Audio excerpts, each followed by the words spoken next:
છોટાઉદેપુર વાસીઓની કરીએ। છોટાઉદેપુરના નસવાડીનો આ રસ્તો જોઈને તમને થશે વાહ ભાઈ વાહ, કહેવું પડે ભાઈ સરકારી અધિકારીઓનું। આના કરતાં તો અભણ માણસોને કીધું હોય તોય સારો રસ્તો બનાવી દે। તમે રસ્તા પર વાહન ચલાવીને જતા હોવ અને રસ્તાની બરાબર વચ્ચે જ આવો થાંભલો આવી જાય તો તમારા મગજમાં કેટલા બધા વિચાર આવે કે આ શું છે, કોણ છે આવા કામો કરનાર, આ કામ જોનારો કોઈ નથી, શું સરકારી રૂપિયાનો આવો દુરુપયોગ કરવાનો? હકીકતમાં છોટાઉદેપુરના નસવાડીમાં પોચબા વાડિયા રોડ પર આ નવો રસ્તો બની રહ્યો છે, પરંતુ આ નવા ડામર રોડની વચ્ચોવચ્ચ થાંભલો દેખાઈ રહ્યો છે। મતલબ કે વીજ પોલને હટાવ્યા વગર જ રસ્તાનું કામ કરી દેવાયું છે। રૂપિયા 2 કરોડના ખર્ચે બની રહેલા આ નવા રોડ જોઈને લોકો તંત્રની ઝાટકડી કાઢી રહ્યા છે। તેઓ પૂછે છે કે આખરે આટલી હદની બેદરકારી કરનાર છે કોણ? એ પાકા રસ્તામાં જે કોન્ટ્રાક્ટર છે તેને શું જરૂરિયાત ઊભી થઈ કે તેને આ જે થાંભલો છે એ વીજ પોલ છે તેને મૂકી રાખ્યો છે, એને કાઢ્યો નથી।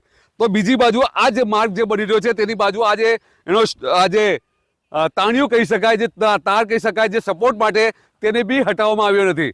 એટલે કહી શકાય કે આ જે માર્ગ છે એ માર્ગની અંદર કદાચ વન સાઈડ જવાનો રસ્તો હશે, આ બાજુ તો કોઈ પણ વાહન સરકી શકે તેમ નથી। આપ જોઈ શકો છો કે આ જે માર્ગ બનાવ્યો છે તેની બાજુની અંદર કહી શકાય કે આ બાજુની અંદર કાચી માટી, જે કાળી માટી છે એ નિયમ પ્રમાણે કાળી માટી નખાય જ નહીં, છતાં આ જે કોન્ટ્રાક્ટર છે આ કાળી માટી નાખી છે। એટલે આવનારા સમયની અંદર જે કામ પૂર્ણ થશે તો આ જે સાઈડ છે એ સાઈડોનું દબાણ થઈ જશે, આ સાઈડો છૂટી પડી જશે। હવે માની લ્યો કે પોલને હટાવવાની કદાચ મંજૂરી ન મળી હોય, પણ જુઓ ઝાડને હટાવવાની પણ મંજૂરી નહીં મળી હોય કે શું?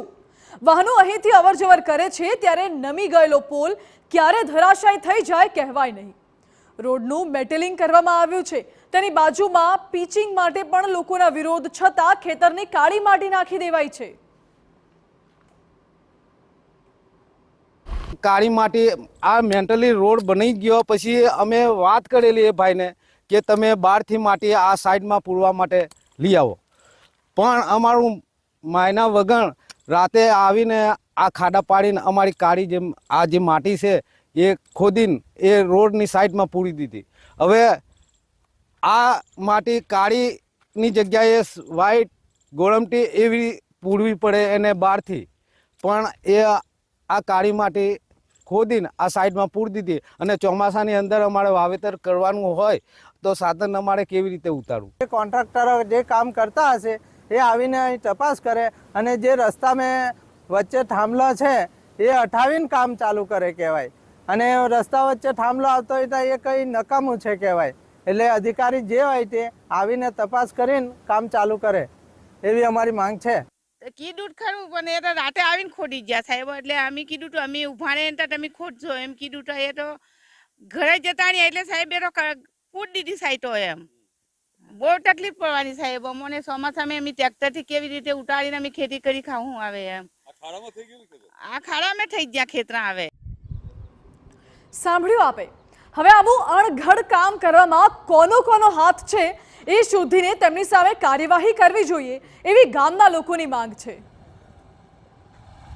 છતાં તંત્રના જે અધિકારીઓએ કદાચ અહીં આગળ રૂબરૂ જ્યારે કામ ચાલતું હશે ત્યારે તેમને હાજરી નહીં આપી હોય એવું ચોક્કસ કહી શકાય। હવે આ જ્યારે અહેવાલ હવે TV9 દ્વારા પ્રદર્શિત કરવામાં આવશે ત્યારે સરકાર અને અધિકારી હવે શું નોંધ લે છે તે હવે જોવું રહ્યું। મકબૂલ મંસૂરી, TV9 છોટાઉદેપુર।